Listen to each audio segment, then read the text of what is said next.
Hai, assalamualaikum warahmatullahi wabarakatuh. Akkam jirtan jaallattoota YouTube ibsaa Oromoo. Akkam jirtan fayyaadha mirqaana jirtani.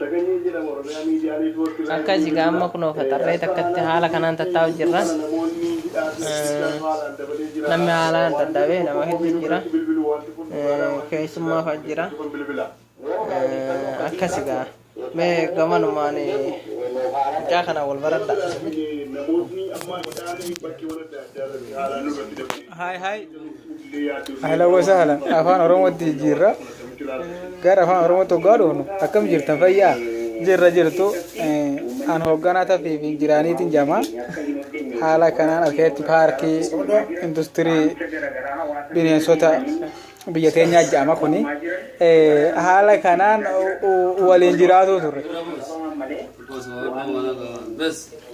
Akkasi hoogganaa ta'ee Oromoo akkasi na beekaati. Hoogganaa cimaadha. Haala kana wal baradha. Akkasi gamanumaan YouTube channel kana subscribe godhuudhaan nu cinaa dhaabbadhaa isiniin jenna. Haala kana nu jajjabeessaa walaa guddifnu akkasi isin ijoollee Oromoo anallee dubbisa. akkasi tokkolleen isin dubbisuu fedha. Gamanumaan wal dubbisaa asik daawwattoota Akkuma beekamu YouTube'n keenya ibsaa Oromoo jedhama. Akkasitti akkuma beekamu akkatti jirra yeroo ammaa kana subscribe godhaa, like godhaa, hin dagatinaadha. Alaabaan naannoo keenyalleen kana fakkaata. Iddoon nu gallulleen kana Shari'aa Muhammad ammoo hawal haa guddifnuun isiniin jedha. Baajoo kofla yeroodhaaf irra jirra.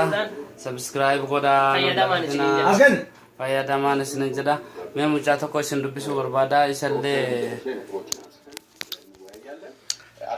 Assalamu alaikum wa rahmatullahi wa barakatuh. Kana dhuguu feetu karmeellaa feetu waa bashannana asirraa argachuu barbaadan bakka tana dhuftanii subscribe gootan jechuudha. Okay, gammachuu argattanii qananii argattanii koflaa tapha argattanii ijoollee babbareedduu argattanii namni heerumin illeen as keessatti waa laallachuu qabdu ijoollee konkona ijoollee damma waan akkanaaf hirrig jedhantu as jira waan ta'eef so we can continue again. Edana yeroodhaaf sa'aatii lamaan boodatti nu hordofuudha qabdanii waan addaa hojjetuuf deemna akkasitti nu hordofaa hin dagatinaa like subscribe godhaa akkasi jawharillee qabna waan isinii jaa meesa eessa godhu injiru Ufuu deema Jawhar Mahammadii.